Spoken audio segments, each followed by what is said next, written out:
back on with the Mini Mayfair. So the Valance is on the floor. I did say I'd do this off camera. I haven't done anything off camera. Not done anything. I've been down here for ages.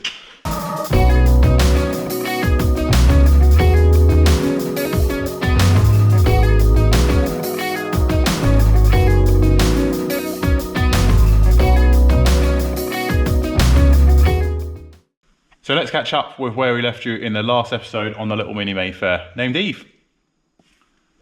So, back panel in, floor repairs in. We acknowledged the Magnum floor repairs are just terrible pieces of kit. Just make it yourself.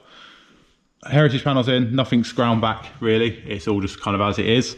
And we're just going to repair this closer because it doesn't need replacing and the other one's in really good shape. So we're not going to risk getting involved with any of that because we just don't need to. It all looks good and solid. The underside of the car looks fine. Battery box just needs a good wire wheel and clean. And all the boot floor here is really, really nice. So we're going to repair that and we're going to get the Valance on. The other thing we've worked out is spot welder doesn't work in here. That's just great, isn't it? You know, a big workshop, you can't use that still. And people have commented saying I should upgrade the electrics. It's not my building. I'm not paying for that. So that is something I'm not looking into. So we're gonna have to plug weld. We're gonna have to lay on the back and plug weld. And we've got the Heritage Valance to get stuck into. So we're gonna stick on a time lapse. We're gonna get this little repair section put in, tidy back, all of the closures sealed, painted, and then we can look at getting the Valance onto the car. So I'll catch you in a bit.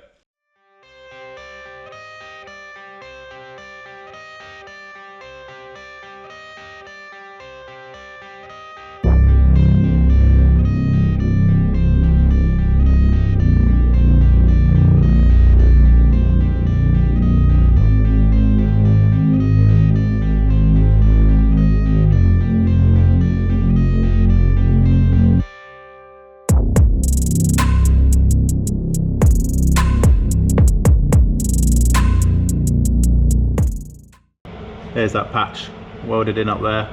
I'm not going to go mad grinding it back because you just don't see it. We're going to cover that now with a Valance. So I'm going to do a bit more tidying up, like some of the plug welds along here. They've got such good penetration, they've actually come through. And obviously we want a nice flat surface to put that on. And then we just need to prepare that panel up really. So I'm going to just finish this off and then we'll get both the closures in some primer and then try and get some sort of paint in there. Obviously we could do white. We do like some cavity paint on Simpsons Classics. But I don't think I have any white. I might have some Mazda white left, but it really doesn't matter, does it? So we'll mask off where we're going to paint and put weld through primer on the edges. So we're going to plug weld to this and we're going to plug weld to that. Or normally, like I did on the 89, stitch weld to this because you just can't get plug weld in. But I'll see if I can tap these round. I might drill holes in the Valance and actually plug weld it. But I'd like that to be a quick job for someone to prep when they paint the car instead of having to deal with the welds. So I might just stitch it from the back. It's not conventional, but it's kind of the only way I can do it here. And I want to do minimal welding on my back. Really I get some nice tongs in there and you spot weld it all the way down, but I just can't do that. So we're gonna have to do what we can. At the end of the day, it's still absolutely solid and it's still attached. It only has like 1 or 2 welds anyway, so me doing what I'm doing is gonna be overkill. But yeah, let's get this cleaned back. I'll bring you back in a minute. So the Valance is now up on the bench. I'm just gonna clean it all off, it's a bit dusty. We've just got rid of the sticker off the underside, because you always do that. And I've just got these out. My hole punch, and what I'm going to do is punch all my holes for plug welding and then I open them out with a step drill just to make them a bit better for getting a decent bit of weld on. But yeah, other than that we're going to prime the inside of it and obviously paint the inside of it. Over there on the car, the closures down there, they've got some zinc weld through and stuff on that on it, so that's just doing its stuff while I crack on with this. So see you guys on time lapse again and we'll get all this drilled up and hopefully get this welded in very soon.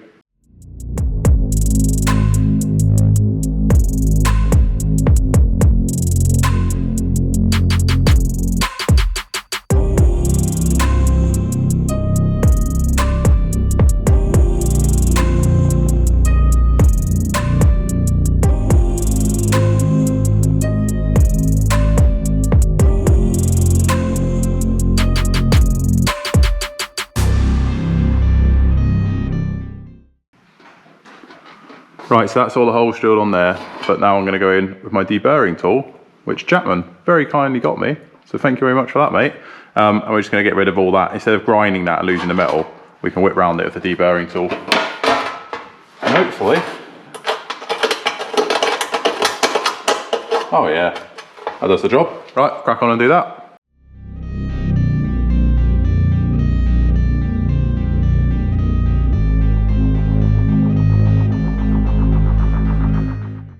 Right, so that's the panel all prepared now and ready to go. Everything's kind of cleaned back, deburred, and it's a case of doing this horrible thing, is welding upside down. So there's still don't have a choice and a change in that, because I really wanted to spot weld this, like I say, but it's just not worked out. So we'll get this on, and then we'll try and clean all these edges nice, make everything a bit tidier. We'll get a deburring tool in here and tidy all this up, and then we can call the back end of this car done. And then we can move on to the floors and doors, and then it's back to James to paint. So let's get this clamp back on, just tap around with a hammer, just make sure it's all good and tight, and then, yeah, winner. Another panel on the car, another thing we can tick off the list.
Right, so that's the welding done on it now. Plug welding upside down is never good fun. I did have a thought of doing it from the top, but I already have to drill through 2 layers of metal. I just thought it was better to get a good penetration on it, and you can see along here that I have done that. So the biggest thing that's caused me issues is, even though I cleaned back these panels and put weld-through primer on it, it seems to be the weld-through primer is causing a bit of a problem. But this panel in the middle, the boot floor again, that boot floor, it's just so thin. It's just trying to warp under the 2 panels. So I was trying to move along a little bit like that. So I got as much push as I could. But really now we just need to straighten these panels out, which I'll do with a flat disc. You know where I said the boot floor is a bit too long. Clean back the welds underneath, but it's all good, rock solid. Back into this car is back how it should be. And yeah, pretty buzzing with that. So what we'll do now is we'll get a flat disc on it, grind everything back, clean it all back. Get ready for some seam sealer and bits and pieces like that. And then what we can do is treat all of this, tidy all of that, get everything in a bit of primer, and then it's ready for James to take to a paint shop. Then we can move on to the rest of the car. So a bit of time lapse in. I'm not going to film loads of grinding, it is really boring. Stay tuned.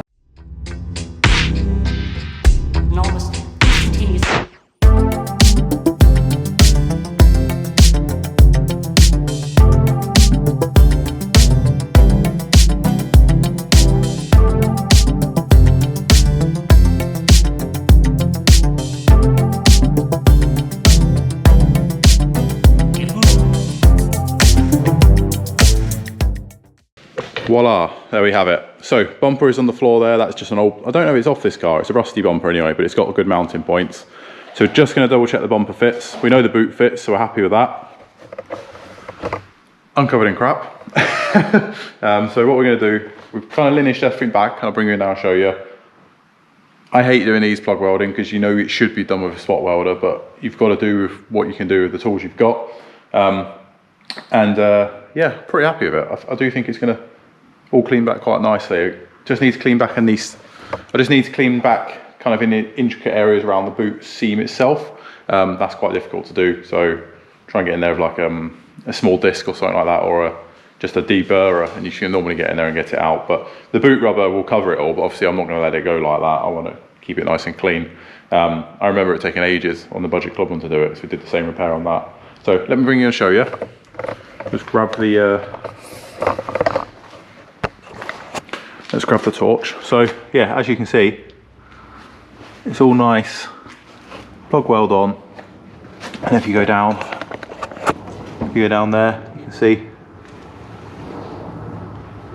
yeah, really quite happy with that. It seems to line up nicely. All around there looks really, really nice and clean and tidy. So yeah, pretty happy at that. It's the best we can do, I think, in here with these tools. So what we're going to do now, while I've got you on camera, so we're just going to try that bumper on. Right, so does the bumper fit? So we've got a mounting point on there. Always try and aim your centre one up first. So centre one in first, down, that's in that hole. And that's in that hole. Yeah, buzzing with that. So, winner, bumper fits lovely. Awesome. Back end of this car's done. So, I'll continue to clean up all this, and then we'll get everything in seam sealer, tidy everything back. Anything I've missed, obviously I'll address, but I think I'm pretty good at that. Golden. Feels good to have an old bumper kicking about. Right, so I think this is just going to bring this video to a close. I don't know how long it is. Quick one. I did say I was just going to do this off camera, but I really wanted to kind of just document it as much as I can, even though I am struggling for time myself. But yeah, golden. Really happy with that. So hopefully James watched this and he'll be happy. I'll ping him a picture now. Like I said, I'm just going to tie everything back, got some welds to tidy up and stuff like that, and then I'll whip some seam seal around the inside, because while you're working on the rest of the car, if anyone's ever noticed, you get swath stuck in all the little grooves that you've already worked in, and then all it does is rot that out. So if you can try and clean an area back that you finished working on, seam seal it and get it set, move on to the next, at least all you have to do is hoover out that area again. Just something I found over the years, that's all. So yeah, if you haven't already, please subscribe to the channel, give this video a thumbs up. There is a discount code on the screen now and down below for Minimine's eBay shop, so go and check that out. You get 10% off when you spend £15 or more using that discount code, so please use that. That massively helps the channel out. You honestly don't know how much it does. I don't think we actually need anything quite yet for Minimine for this car, but if I get anything, I'll let you know. We have got a few bits that I've ordered in for the sidewalk, so I'll cover that in a bit of a maintenance video. And then we have Frost up on the wall over there. I believe they've got quite a big sale on the stuff at the moment with tools and paints and stuff like that, so go and check them out. There's a discount code for them for a discount. I don't know if you use it on top or with their discounts, but just go check their website out anyway. It's well worth a look. So, like I say, catch you next one, guys. Bye-bye.